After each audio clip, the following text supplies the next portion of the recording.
কয়েকদিন লাফালাফি করলে গণতন্ত্র হয় না। গণতন্ত্র করতে হলে অনেক অভিজ্ঞতা দরকার, অনেক ত্যাগ দরকার, মানুষের জনগণের কাছে যাওয়া দরকার। বিএনপি সেই পার্টি যে পার্টি মানুষের কাছে যাওয়া পার্টি। গণতন্ত্রের জন্য এই পার্টির সঙ্গে মানুষের একটা সম্পর্ক আছে। আমাদের নেতা তারেক রহমান এবং যুক্তরাষ্ট্রের ১ নম্বর জিম চেইন গোল্ড জিম এখন আবারও বাংলাদেশে। বসুন্ধরা আবাসিক এলাকা ও বসুন্ধরা সিটি শপিং মলে। প্রধান উপদেষ্টা বিনোদ সাগরের সঙ্গে যে আলোচনা করার পরে নির্বাচনের যে সময় নির্ধারিত হয়েছে সেই সময় নির্ধারিত নির্বাচন হবে, নির্বাচন হবে না। নির্বাচন তখন হতে হবে।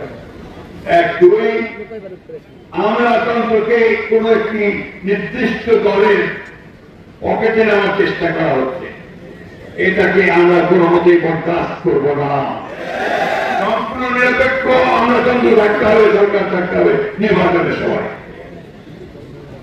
নির্বাচন কমিশনকে সম্পূর্ণভাবে নিরপেক্ষ থাকতে হবে, অর্থাৎ কোন দলের কোন প্রশাসনের কাছে যেন কেউ মাথা মতো না করে।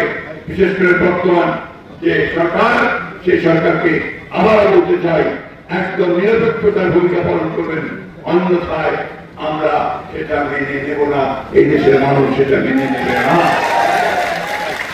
আজকে যারা মৃত্যু দিবসে আসুন, আমরা সবাই তার মাফিরাতের জন্য আল্লাহর কাছে দোয়া চাই। আমরা দোয়া চাই আমাদের দেশে এই গণতন্ত্র প্রতিষ্ঠার জন্য, সরকার আত্মার মাফিরাতের জন্য আমরা দোয়া চাই। আমাদের নেতা শহীদ প্রেসিডেন্ট জিয়া রহমানের আত্মার মাফিরাত, দেশের সম্পূর্ণ সুস্থতা, আমাদের নেতা তারেক রহমানের দেশে ফিরে আসে।